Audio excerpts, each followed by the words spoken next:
Hi മക്കളെ, അപ്പോൾ ഒന്നും പഠിക്കാത്തവർക്കായി ഒരു 10 ചോദ്യങ്ങൾ തരാൻ പോവുകയാണ്. അപ്പോൾ മിക്കവരും ഈ ഒന്നും പഠിക്കാത്തവർക്കായി 10 ചോദ്യങ്ങൾ തരുന്നു എന്ന് പറയുമ്പോൾ ഈ 10 ചോദ്യം മാത്രം പഠിച്ചു വെച്ചിട്ട് ഞാൻ ജയിച്ചു എന്നും പറഞ്ഞിരിക്കരുത്. ഈ 10 ചോദ്യങ്ങൾ വരാൻ വളരെ ചാൻസ് കൂടുതലാണ്. അല്ലെങ്കിൽ നമുക്ക് ഉറപ്പിച്ച് പറയാൻ പറ്റുന്ന ഈ 10ൽ ഒരു 5ൽ കൂടുതൽ ചോദ്യങ്ങൾ ഉറപ്പായിട്ട് വന്നിരിക്കും കേട്ടല്ലോ. നമ്മൾ പ്രീവിയസ് ഇയർ ക്വസ്റ്റ്യൻസ് നോക്കുമ്പോൾ ഇതിൻ്റെ അകത്ത് നിന്ന് ഉറപ്പായിട്ട് ചോദിക്കുന്ന ഒരു 6 അല്ലെങ്കിൽ 7 ക്വസ്റ്റ്യൻസ് ഉറപ്പായിട്ടുണ്ടാവും ഈ മോഡൽ. ഓക്കെ അല്ലേ? അപ്പോൾ നിർബന്ധമായിട്ടും എല്ലാവരും ഈ പറയുന്ന 10 ചോദ്യങ്ങൾ അറിഞ്ഞിരിക്കണം. ഇതിൻ്റെ അകത്ത് നിങ്ങൾക്ക് അറിയാവുന്ന ചോദ്യങ്ങൾ ഉണ്ടാവും. അപ്പോൾ നിങ്ങൾക്ക് അറിയുന്നുണ്ടോ അല്ലെങ്കിൽ അത് ചെയ്യാൻ പറ്റുന്നുണ്ടോ എന്നൊന്ന് ഉറപ്പ് വരുത്തുക. ഓക്കെ അല്ലേ? അപ്പോൾ നമ്മൾ കൂടുതൽ സമയം കളയുന്നില്ല. നമ്മൾ ഓരോ ക്വസ്റ്റ്യനിലേക്ക് കടക്കുവാണ്. നമ്മൾ 10 ക്വസ്റ്റ്യൻസ്. അതിൻ്റെ ഏറ്റവും ഇമ്പോർട്ടൻ്റ് ആയിട്ടുള്ള ക്വസ്റ്റ്യൻ ഇതാണ്. ഇവിടെ നോക്കിയേ, solve the following system of equation using matrix method. ഇങ്ങനെ 3 ഇക്വേഷൻസ് നിങ്ങൾക്ക് തരും. ഇങ്ങനെ 3 ഇക്വേഷൻസ് നിങ്ങൾക്ക് തന്നിട്ട് അത് സോൾവ് ചെയ്യാൻ ചോദിക്കും. എന്ത്? മെട്രിക്സ് മെത്തേഡിൽ അത് സോൾവ് ചെയ്യാൻ ചോദിക്കും. മെട്രിക്സ് മെത്തേഡിൽ സോൾവ് ചെയ്യാൻ ചോദിച്ചാൽ നിങ്ങൾ എങ്ങനെയാണ് ചെയ്യുന്നത്? വളരെ സിമ്പിൾ. എ എന്ന് പറയുന്ന ഒരു മെട്രിക്സ് എടുത്തെഴുതണം. പിന്നെ എന്താണ്? ബി എന്ന് പറയുന്ന ഒരു മെട്രിക്സ് എടുത്തെഴുതണം. പിന്നെ എക്സ് എന്ന് പറയുന്ന ഒരു മെട്രിക്സ് എടുത്തെഴുതണം അല്ലേ? ഈ 3 മെട്രിക്സ് എടുത്തെഴുതിയിട്ട് X equal to A inverse B, X കണ്ടുപിടിക്കാൻ എ ഇൻവേഴ്സിന് ബി കൊണ്ട് മൾട്ടിപ്ലൈ ചെയ്യുക. ഇത്രേ ഉള്ളൂ പരിപാടി. അപ്പൊ നമ്മൾ ആദ്യം ചെയ്യുന്നത് എന്താണ്? എ എന്ന് പറയുന്ന മെട്രിക്സ് എടുത്തെഴുതി. എ എന്ന് പറയുന്ന മെട്രിക്സ് എന്താണ്? എക്സിന്റെ കൂടെ നിൽക്കുന്ന നമ്പർ, വൈയുടെ കൂടെ നിൽക്കുന്ന നമ്പർ, ഇസഡിന്റെ കൂടെ നിൽക്കുന്ന നമ്പർ. അങ്ങനെ എ എന്ന് പറയുന്ന മെട്രിക്സ് എടുത്തെഴുതി. അടുത്തത് ബി എന്ന് പറയുന്ന മെട്രിക്സ് എടുത്തെഴുതുക. ഈക്വൽ ടു കഴിഞ്ഞിട്ട് വരുന്ന നമ്പറാണ് ബി, 8 1 4. എക്സ് എന്ന് പറയുന്ന ഒരു മെട്രിക്സ് എഴുതി. എക്സ് എന്ന് പറഞ്ഞാൽ എക്സ് വൈ ഇസഡ് അല്ലേ നമുക്ക് കണ്ടുപിടിക്കാനുള്ളത്, അതാണ് എക്സ് ആയിട്ട് കൊടുക്കേണ്ടത്. ഇമ്പോർട്ടന്റ്. ഇനി ശ്രദ്ധിക്കേണ്ടത് എക്സ് ഈക്വൽ ടു, ഈ എക്സ് കണ്ടുപിടിക്കാൻ എ ഇൻവേഴ്സിന് ബി കൊണ്ട് മൾട്ടിപ്ലൈ ചെയ്താൽ മതി. അപ്പൊ ബി ഇവിടെ ഉണ്ട്, എ ഇൻവേഴ്സ് ഇല്ല. എ ഇൻവേഴ്സ് കണ്ടുപിടിക്കാൻ adjoint A by determinant A എന്ന ഇക്വേഷൻ എഴുതുക. ഓക്കെ അല്ലേ? ഇനി ഇതിൻ്റെ അകത്ത് നമുക്ക് ഈ 2 സാധനങ്ങൾ കണ്ടുപിടിക്കണം. എങ്ങനെയാണ് ഡിറ്റർമിനന്റ് എ കണ്ടുപിടിക്കുന്നത്? ഈ എ എന്ന് പറയുന്ന മെട്രിക്സിന്റെ ഡിറ്റർമിനന്റ് കണ്ടുപിടിക്കുക. 3 എന്ന് പറയുന്ന എലമെന്റ് എടുക്കുക, അതിന്റെ റോയും കോളവും മാറ്റി ആ ഡിറ്റർമിനന്റ് എഴുതുക. അടുത്തത് -2 എന്ന് പറയുന്ന ഡിറ്റർമിനന്റ് സൈൻ മാറ്റി എഴുതുക. അതിന്റെ റോയും കോളവും മാറ്റുമ്പോൾ 2 - 1 4 2 കിട്ടി. അടുത്ത 3 എന്ന് പറയുന്ന മെട്രിക്സ് എലമെന്റ് എഴുതുക. അതിന്റെ റോയും കോളവും മാറ്റുമ്പോൾ 2 1 4 - 3 കിട്ടും. ഓക്കെ അല്ലേ? എന്നിട്ട് ഓരോന്നും ഇങ്ങനെ മൾട്ടിപ്ലൈ ചെയ്ത് ആൻസർ കണ്ടുപിടിക്കുക. ഓക്കെ അല്ലേ? അപ്പൊ ആൻസർ 3 × 2 - 3, 2 × 4 + 4 + 3 × -6 - 4 എന്ന് വരും. ഫൈനൽ ആൻസർ ആയിട്ട് -17 എന്ന് ആൻസർ വരും. ഓക്കെ അല്ലേ? നിങ്ങളിത് പോസ് ചെയ്ത് വെച്ചിട്ട് നിങ്ങൾക്ക് ചെയ്യാൻ പറ്റുന്നുണ്ടോ എന്ന് ഉറപ്പ് വരുത്തുക. ഓക്കെ അല്ലേ? 10 ചോദ്യങ്ങൾ നിങ്ങൾ നിർബന്ധമായിട്ടും ചെയ്തിരിക്കണം. ഓക്കെ. അപ്പോൾ അങ്ങനെ ഡിറ്റർമിനന്റ് എ കിട്ടി. ഡിറ്റർമിനന്റ് എ കിട്ടിക്കഴിഞ്ഞാൽ അവിടെ ഒരു ചെറിയ കാര്യം അവിടെ ഒന്ന് ഓർത്തിരിക്കണം. എന്താണെന്ന് ചോദിച്ചു കഴിഞ്ഞാൽ, ഇവിടെ determinant A not equal to 0 ആണെങ്കിൽ, അല്ലെങ്കിൽ 0 അല്ലെങ്കിൽ, എന്താണ്? ഡിറ്റർമിനന്റ് 0 അല്ലെങ്കിൽ ആ സിസ്റ്റം കൺസിസ്റ്റന്റ് വിത്ത് യുണീക്ക് സൊല്യൂഷൻ ആണ്. ഓക്കെ അല്ലേ? അപ്പൊ ചിലപ്പോൾ ഈ ക്വസ്റ്റിന്റെ കൂടെ 1 മാർക്കിന് ഒരു ക്വസ്റ്റ്യൻ ഉണ്ടാവും, ഈ സിസ്റ്റം കൺസിസ്റ്റന്റ് ആണോ, അതായിരിക്കും ഫസ്റ്റ് ക്വസ്റ്റ്യൻ. അപ്പൊ നിങ്ങൾ ഡിറ്റർമിനന്റ് എ കണ്ടുപിടിക്കുക. അത് നോട്ട് ഈക്വൽ ടു 0 ആണെങ്കിൽ, 0 അല്ലെങ്കിൽ ഇത് കൺസിസ്റ്റന്റ് ആണ്, എങ്കിൽ മാത്രമേ ഇതിന് ഉത്തരം ഉണ്ടാവുള്ളൂ. ഓക്കെ അല്ലേ? ഇനി അടുത്ത അഡ്ജോയിന്റ് ആണ്. അഡ്ജോയിന്റ് കണ്ടുപിടിക്കാനുള്ള ഇക്വേഷൻ മെത്തേഡ് അറിയാലോ. എ എന്ന് പറയുന്ന മെട്രിക്സ് എഴുതുക, അത് 4 തവണ എഴുതുക. എന്നിട്ട് ഈ അറ്റത്തുള്ളതെല്ലാം കട്ട് ചെയ്ത് കളയുക. എന്നിട്ട് എന്ത് ചെയ്യുക? ദേ ഇവിടെ നോക്ക്, ഈ ഓരോ എലമെന്റ് ഇങ്ങനെ ക്രോസ് ചെയ്ത് മൾട്ടിപ്ലൈ ചെയ്യുക. 2 × 1 -2 അല്ലെങ്കിൽ -3 × -1. അത് ചെയ്ത് ഇവിടെ കോഫാക്ടർ മെട്രിക്സുകൾ എഴുതുക. അതിന്റെ ട്രാൻസ്പോസ് എടുക്കുമ്പോൾ -1 -8 -10 അത് തിരിച്ചിങ്ങോട്ട് -5 -6 -1 അത് തിരിച്ചിങ്ങോട്ട് ഇതിന്റെ ട്രാൻസ്പോസ് എഴുതി കഴിയുമ്പോൾ നമുക്ക് അഡ്ജോയിന്റ് കിട്ടി. അപ്പൊ അഡ്ജോയിന്റെയും ഡിറ്റർമിനന്റെയും കിട്ടി. അങ്ങനെയാണെങ്കിൽ നമുക്ക് എ ഇൻവേഴ്സ് കണ്ടുപിടിക്കാം. അഡ്ജോയിന്റെയിനെ ഡിറ്റർമിനന്റ് കൊണ്ട് ഡിവൈഡ് ചെയ്തപ്പോൾ അപ്പോൾ നമുക്ക് എ ഇൻവേഴ്സ് കിട്ടി. ഇനി നമ്മുടെ ഇക്വേഷനിലേക്ക് പോകാം. എന്താണ്? എക്സ് കണ്ടുപിടിക്കാൻ എ ഇൻവേഴ്സിനെ ബി കൊണ്ട് മൾട്ടിപ്ലൈ ചെയ്താൽ മതി. ബി കൊണ്ട് മൾട്ടിപ്ലൈ ചെയ്ത് final answer x equal to 1, y equal to 2, z equal to 3 എന്ന് കിട്ടും. ഓക്കെ അല്ലേ? ഇനി നിങ്ങൾക്ക് കിട്ടിയിരിക്കുന്ന ഈ എക്സും വൈയും ഇസഡും ശരിയാണോ എന്നറിയാൻ x 1 2 3 എടുത്തുകൊണ്ട് പോയി നിങ്ങൾ എവിടെ ഇടുക? നോക്കിയേ, നമുക്ക് ഫസ്റ്റ് തന്നിട്ടുള്ള ഒരു ഇക്വേഷനില്ലേ, അതിൽ ഏതെങ്കിലും ഒരെണ്ണത്തിൽ ഇടുക. എന്താണ്? 3x - 2y + 3z = 8. എക്സിന് 1, വൈക്ക് 2, ഇസഡിന് 3 ഇട്ട് കൊടുക്കുക. അപ്പൊ എത്ര കിട്ടും? 3 - 4, അപ്പൊ -1 വരും. പിന്നെ 3 × 3 9 ആണ്. -1 + 3 8 എന്ന ആൻസർ കിട്ടും. ഫസ്റ്റ് ക്വസ്റ്റ്യൻ ഇതാണ്. ഉറപ്പായിട്ട് ചോദിക്കുന്ന ഒരു ക്വസ്റ്റ്യൻ ഇതാണ്. 6 മാർക്കിന് ചോദിക്കുന്ന ഒരു ക്വസ്റ്റ്യൻ ആണ്. വിട്ടുകളയരുത്. ഓക്കെ അല്ലേ? അപ്പൊ ഇത് ചെയ്യാൻ പറ്റുന്നുണ്ടോ എന്നൊന്ന് ഉറപ്പ് വരുത്തുക. ഓക്കെ. പിന്നെ ഇത് ചോദിച്ചില്ലെങ്കിൽ, ഈ ഒരു 3/3 മെട്രിക്സ് അല്ലെങ്കിൽ ഡിറ്റർമിനന്റ് ചോദിച്ചില്ലെങ്കിൽ ഇതിന്റെ തന്നെ എക്സും വൈയും മാത്രം വരുന്ന ക്വസ്റ്റ്യൻ ചോദിക്കും ഒരു 3 മാർക്കിന്.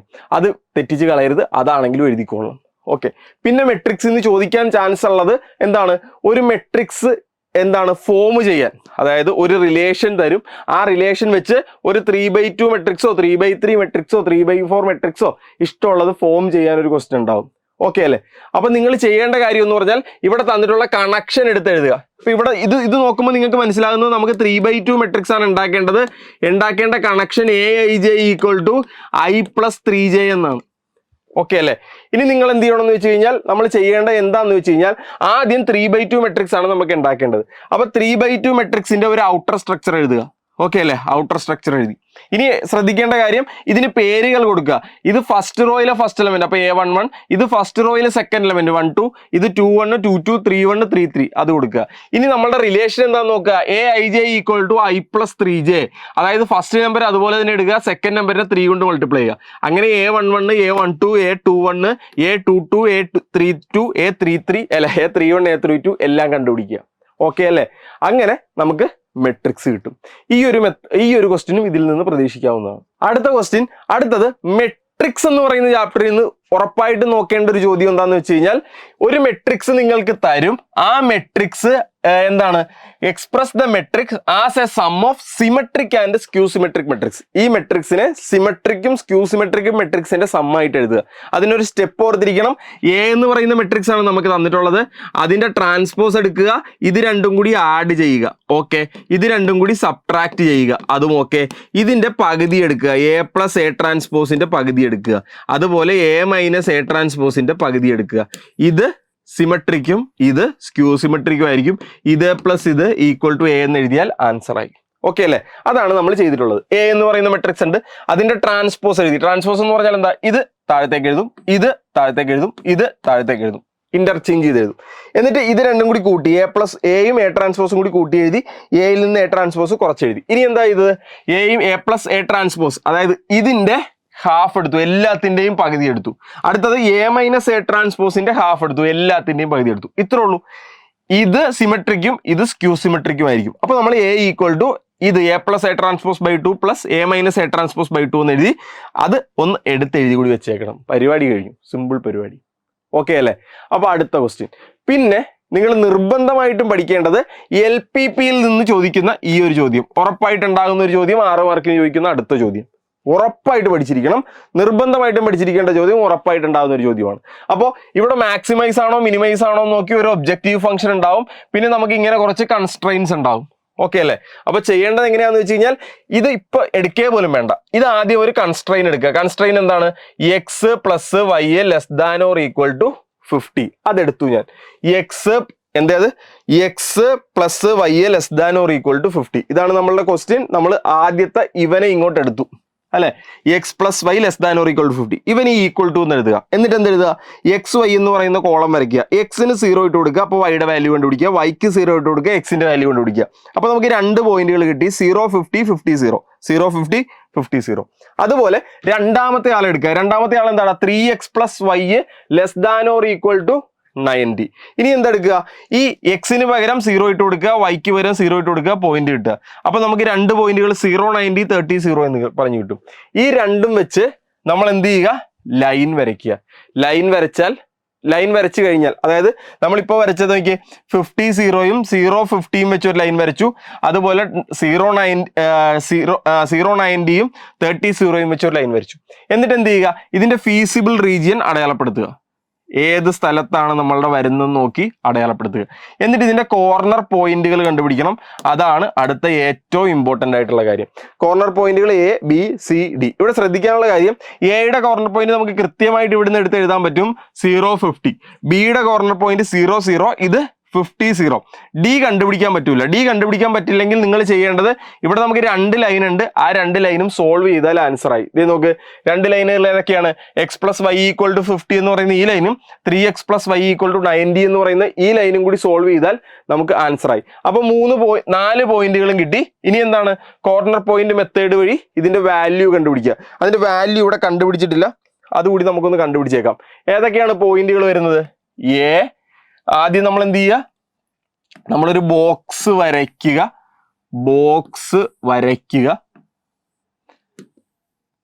ഇത് Z ആണ്, അല്ല ഇത് പോയിന്റ് ആണ്, ഇത് നമ്മുടെ പോയിന്റ്സ് ആണ്, ഇവിടെയാണ് നമ്മുടെ ഇസഡിന്റെ വാല്യൂ വരുന്നത്. പോയിന്റ് ഏതൊക്കെയാണ്?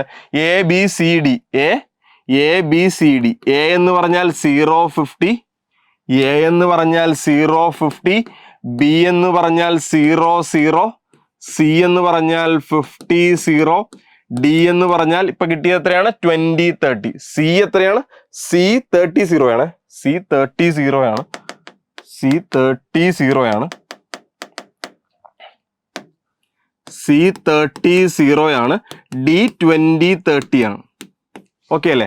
ഇതാണ് നമ്മളുടെ പോയിന്റ്. ഇനി എന്ത് ചെയ്യുക? നമ്മളുടെ ഈ ഒബ്ജക്റ്റീവ് ഫംഗ്ഷൻ എടുക്കുക. Z equal to 4x plus Y. എന്താണ്? Z equal to 4x plus Y ആണ്. വൈ തന്നെയല്ലേ? 4x പ്ലസ് വൈ ആണ്. എന്നിട്ട് ഈ കിട്ടിയ ഓരോ പോയിന്റുകളും ഇതിലേക്ക് ഇട്ട് കൊടുക്കുക. Z A equal to, A എന്ന് പറഞ്ഞാൽ എന്താണ്? 0 50 ആണ്. 0 50 ആണ്. അത് ഇസഡിന് പകരം ഇട്ട് കൊടുക്കുമ്പോൾ എന്ത് വരും? വേഗം പറഞ്ഞോ. 4 into 0 പ്ലസ് വൈ എന്ന് പറഞ്ഞാൽ 50. അപ്പൊ 0 പ്ലസ് 50 ആൻസർ എത്ര കിട്ടി? 50. അപ്പൊ ഇവിടെ നമുക്ക് 50 കിട്ടി. ഓക്കെ. അടുത്തത് ബി 0 0 ആണ്. ബി എന്ന് പറഞ്ഞാൽ എന്താണ്? 0 0 ആണ്. ഓക്കെ. അപ്പൊ z equal to 4 into 0 plus y 0. അപ്പൊ 0 പ്ലസ് 0 ആൻസർ എത്ര കിട്ടി? 0. അതും എഴുതി. അടുത്തത് സി എത്രയാണ്? സി എന്ന് പറഞ്ഞാൽ 30 0 ആണ്. അതും എഴുതി. അപ്പൊ ആൻസർ എന്ത് വരും? Z equal to 4 into 30 plus 0. അപ്പൊ ആൻസർ എത്രയാണ്? 120 പ്ലസ് 0. ആൻസർ 120 എന്ന് കിട്ടും. അപ്പൊ ഇവിടെ 120. അടുത്തത് ഡി ആണ്. ഡി എന്ന് പറഞ്ഞാൽ 20 30 ആണ്. അപ്പൊ z equal to 4 into 20 plus 30. 4 into 20 80 ആണ്. 80 പ്ലസ് 30 എത്രയാണ്? 110 എന്ന് ആൻസർ വന്നു. അപ്പൊ ഇവിടെ എത്ര വന്നു? 110. ഇനി നമ്മുടെ ക്വസ്റ്റ്യനിലേക്ക് പോവുക. നോക്ക്, മാക്സിമൈസ് ഇസഡ് എന്നാ പറഞ്ഞേക്കുന്നത്. അപ്പൊ ഇവിടുത്തെ മാക്സിമം വാല്യൂ ഏതാണെന്ന് നോക്കുക. ഇതാണ് മാക്സിമം വാല്യൂ. അപ്പൊ നമ്മൾ എഴുതും മാക്സിമം വാല്യൂ ഈസ് ഏതാടാ? 120. അറ്റ് പോയിന്റ് ഏതാണെന്ന് എഴുതണം. സി 30 0 ഇതങ്ങോട്ട് എഴുതി വെക്കുക. ഇതാണ് കോർണർ പോയിന്റ് മെത്തേഡ് വഴി ആൻസർ കണ്ടുപിടിക്കുന്നത്. നിർബന്ധമായിട്ടും ചെയ്ത് നോക്കുക, വരച്ചു നോക്കുക, തെറ്റരുത്, നിർബന്ധമായിട്ടും ചെയ്യുക. അടുത്തത് ഷോർട്ടസ്റ്റ് ഡിസ്റ്റൻസ് കണ്ടുപിടിക്കാൻ ഒരു ചോദ്യം ഉണ്ടാവും. നിർബന്ധമായിട്ടും പഠിച്ചിരിക്കേണ്ടതാണ്. ഷോർട്ടസ്റ്റ് ഡിസ്റ്റൻസ് കണ്ടുപിടിക്കാനുള്ള ഇക്വേഷൻ നിർബന്ധമായിട്ടും പഠിച്ചിരിക്കണം. എങ്ങനെയാണ് അത് എഴുതേണ്ടതെന്ന് ചോദിച്ചു കഴിഞ്ഞാൽ ഇവിടെ നോക്കിയേ, B1 ക്രോസ് B2 ഇതും എന്താണ്?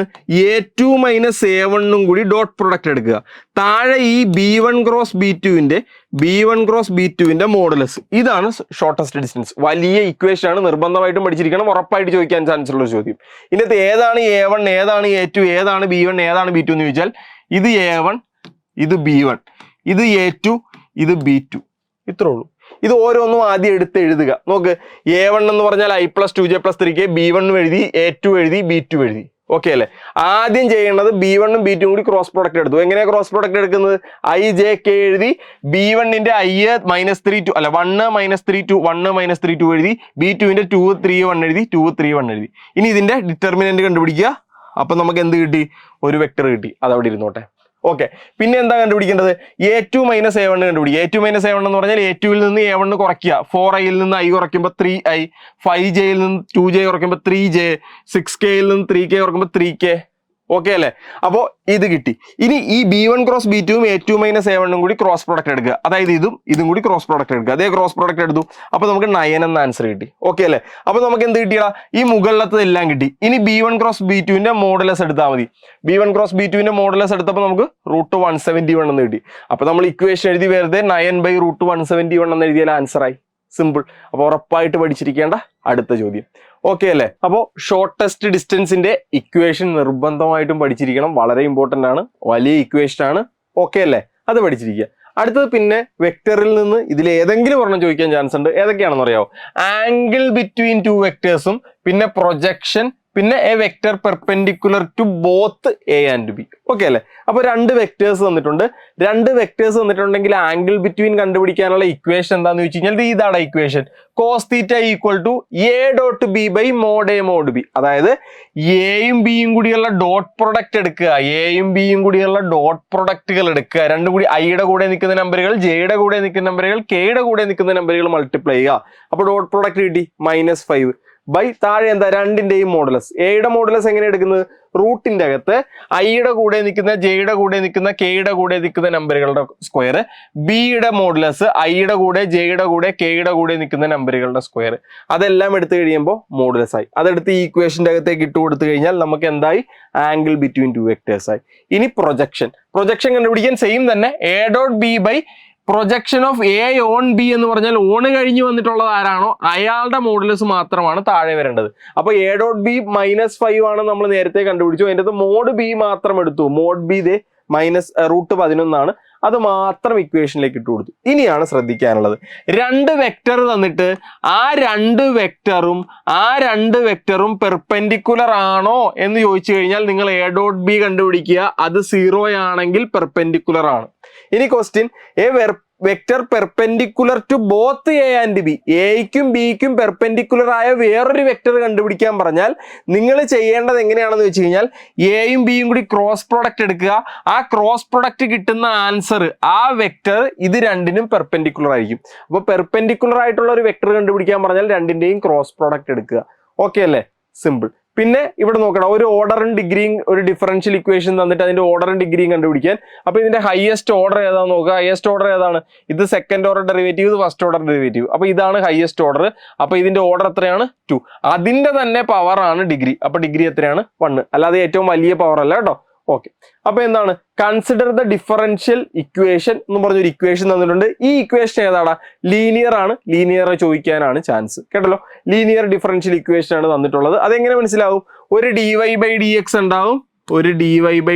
ഉണ്ടാവും, പ്ലസ് ഒരു p എന്നും പറഞ്ഞ് എന്താണ് എക്സിന്റെ കൂടെയുള്ള ഒരു സാധനവും y ഉണ്ടാവും, ഈക്വൽ ടു q. ഇങ്ങനെയാണ് ഒരു ലീനിയർ ഡിഫറൻഷ്യൽ ഇക്വേഷൻ ഉണ്ടാകുന്നത്. എന്നിട്ട് ഫസ്റ്റ് ക്വസ്റ്റ്യൻ ഇന്റഗ്രേറ്റിംഗ് ഫാക്ടർ കണ്ടുപിടിക്കാൻ. അപ്പോൾ dy/dx plus y tan x equal to sec x ആദ്യം പിയും ക്യൂവും എടുത്ത് എഴുതി. വൈയുടെ കൂടെ നിൽക്കുന്ന പി, ക്യൂ എന്ന് ഒറ്റയ്ക്ക് നിൽക്കുന്നത്. ഇന്റഗ്രേറ്റിംഗ് ഫാക്ടർ കണ്ടുപിടിക്കാനുള്ള ഇക്വേഷൻ e⁻∫ p dx ആണ്. അപ്പൊ e⁻∫ tan dx, e⁻log mod sec x, ഈയും ലോഗും കട്ട് ചെയ്ത് കഴിയുമ്പോൾ sec x എന്ന് വരും. അതാണ് ഇന്റഗ്രേറ്റിംഗ് ഫാക്ടർ. അടുത്ത question, find the general solution. Solve ചെയ്യാനുള്ള ഇക്വേഷൻ നമുക്കറിയാം എന്താണ്? y into integrating factor equal to integral q into integrating factor. അത് ഇക്വേഷനിലേക്ക് ഇട്ട് കൊടുക്കുക. ഇന്റഗ്രൽ ചെയ്ത് കഴിയുമ്പോൾ y sec x equal to tan x plus c എന്ന് ആൻസർ വന്നു. ഓക്കെ അല്ലേ? അടുത്തത് നോക്കിയാൽ ഒരു പർട്ടിക്കുലർ സൊല്യൂഷൻ കണ്ടുപിടിക്കാനാണ്. അതായത് y equal to 1, x equal to π/4 എന്ന് നിങ്ങൾക്ക് തന്നിട്ടുണ്ട്. അപ്പൊ നിങ്ങൾ എന്ത് ചെയ്യണമെന്ന് അറിയാമോ? സിമ്പിൾ ആടാ. അതായത് ഇവിടെ നോക്കിയേ, നമുക്കിവിടെ ഒരു ഇക്വേഷൻ കിട്ടിയില്ലേ? ഇവിടെ വൈക്ക് പകരം തന്നിട്ടുള്ള വാല്യൂയും എക്സിന് പകരം തന്നിട്ടുള്ള വാല്യൂയും ഇട്ട് കൊടുക്കുക. അപ്പൊ നമുക്കൊരു c കിട്ടും. നോക്കിയേ, വൈക്ക് പകരം 1ഉം എക്സിന് π/4ഉം കൊടുത്തു. അപ്പൊ നമുക്ക് c √2 - 1 എന്ന് കിട്ടി. ആ സിക്ക് പകരം √2 - 1 ഇട്ട് ഇക്വേഷൻ എഴുതുന്നതാണ് പർട്ടിക്കുലർ സൊല്യൂഷൻ. സിമ്പിൾ പരിപാടി. ഓക്കെ അല്ലേ? അത് നിർബന്ധമായിട്ടും പഠിച്ചിരിക്കുക. ഇനി പ്രോബബിലിറ്റി എന്ന് സാധാരണ ചോദിക്കുന്നത് ഈ മോഡലിലൊരു ചോദ്യവും പിന്നെ ബേസ് തിയറവും ആയിരിക്കും. ഈ മോഡലിലൊരു ചോദ്യം എന്ന് പറഞ്ഞാൽ ഇൻഡിപെൻഡന്റുമായി ബന്ധപ്പെട്ടൊരു ചോദ്യം വരാനാണ് ചാൻസ്. അപ്പൊ നോക്ക്, A and B are independent events where P of A equal to 0.3, P of B equal to 0.6. Independent ആണെങ്കിൽ A intersection B equal to P of A into P of B ആണ്. A and B ചോദിച്ചു കഴിഞ്ഞാൽ എന്താണ്? A and B എന്ന് പറഞ്ഞ് A and B are independent എന്ന് പറഞ്ഞാൽ P of A intersection B equal to P of A into P of B. അപ്പൊ into ചെയ്ത് വെച്ചു. ഇനി നോക്കിയേ, P of A into P of A and B എന്ന് ചോദിച്ചു കഴിഞ്ഞാൽ എ ഇന്റർസെക്ഷൻ ബി ആണ്. എ ഇന്റർസെക്ഷൻ ബി എന്ന് പറഞ്ഞാൽ 0.18. എ ഓർ ബി എന്ന് ചോദിച്ചു കഴിഞ്ഞാൽ യൂണിയൻ ആണ്.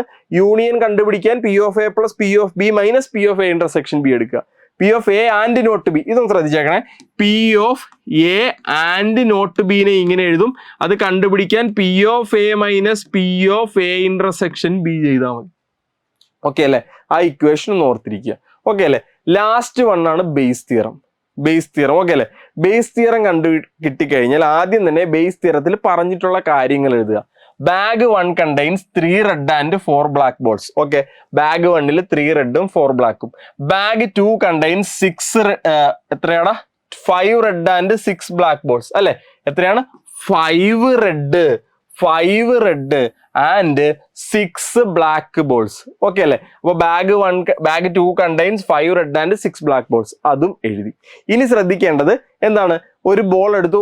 One ball is selected at random one of the bag. It is found to be red. ഇവനൊന്ന് മാർക്ക് ചെയ്തേക്കുക. ഇവനുണ്ട്, ഓൾറെഡി നടന്നു കഴിഞ്ഞ കാര്യം. It is found to be red. Okay അല്ലേ? ഇനി what is the probability that it is from the bag 2 എന്നാണ് ചോദിച്ചേക്കുന്നത്. അപ്പോൾ നമ്മൾ E1 E2 A എന്ന് പറയുന്ന 3 ഇവന്റുകൾ എഴുതണം. E1 എന്ന് പറഞ്ഞാൽ സെലക്ടിങ് ബാഗ് 1, E2 എന്ന് പറഞ്ഞാൽ സെലക്ടിങ് ബാഗ് 2. A ആണ് നമ്മൾ ആ ഓൾറെഡി നടന്ന കഴിഞ്ഞ കാര്യം എന്ന് പറഞ്ഞില്ലേ, അവൻ എന്ന് പറയുന്നത് എന്താണ്, getting A red ball. Okay അല്ലേ? ഇനി ഇവിടെ നിന്ന് നമുക്ക് ഇക്വേഷൻ എഴുതാം. ഇക്വേഷൻ എഴുതേണ്ടത് എങ്ങനെയാന്ന് വെച്ച് കഴിഞ്ഞാൽ നമുക്ക് ഓൾറെഡി നടന്ന കാര്യം താഴെ എഴുതുക. എ അല്ലേ ഓൾറെഡി നടന്നത്, എ താഴെ എഴുതി. ഇനി ബാഗ് 2-ൽ നിന്ന് വേണമെന്നല്ലേ പറഞ്ഞേക്കുന്നത്, അതുകൊണ്ട് E2 മേളിൽ എഴുതി. ഇനി ഈ ഇക്വേഷൻ എഴുതാൻ വളരെ സിമ്പിൾ ആണ്. ഇത് നേരെ തിരിച്ചെഴുതുക, P of A by E2. എന്നിട്ട് ഈ E2 കൊണ്ട് തന്നെ ഇവിടെ ഇൻറ്റു ചെയ്യുക. എന്നിട്ട് ഒരേപോലെ E1 E2 E3 ഒക്കെ ഉണ്ടെങ്കിൽ ആ സെയിം സാധനങ്ങൾ താഴെ പ്ലസ് ഇട്ട് എഴുതുക. ഇത്രേ ഉള്ളൂ പരിപാടി. ഇനി എന്താണ്, ഇതിൻ്റെ അകത്ത് നോക്കി E1 E2 A by E1 A by E2 value കണ്ടുപിടിക്കുക. അപ്പോൾ ബേസ് തിയറത്തിന്റെ ഒരു ക്വസ്റ്റ്യനും നിർബന്ധമായിട്ടുണ്ടാവും. ഈ 10 ചോദ്യങ്ങൾ നിങ്ങൾ കൃത്യമായിട്ട് പഠിച്ചാൽ ഇതിൻ്റെ അകത്തുനിന്ന് ഒരു 6-7 ചോദ്യങ്ങൾ ഉറപ്പായിട്ട് ചോദിച്ചിരിക്കും. ഓക്കെ അല്ലേ? അപ്പോൾ കൃത്യമായിട്ട് പഠിക്കുക, നല്ല മാർക്ക് മേടിക്കുക.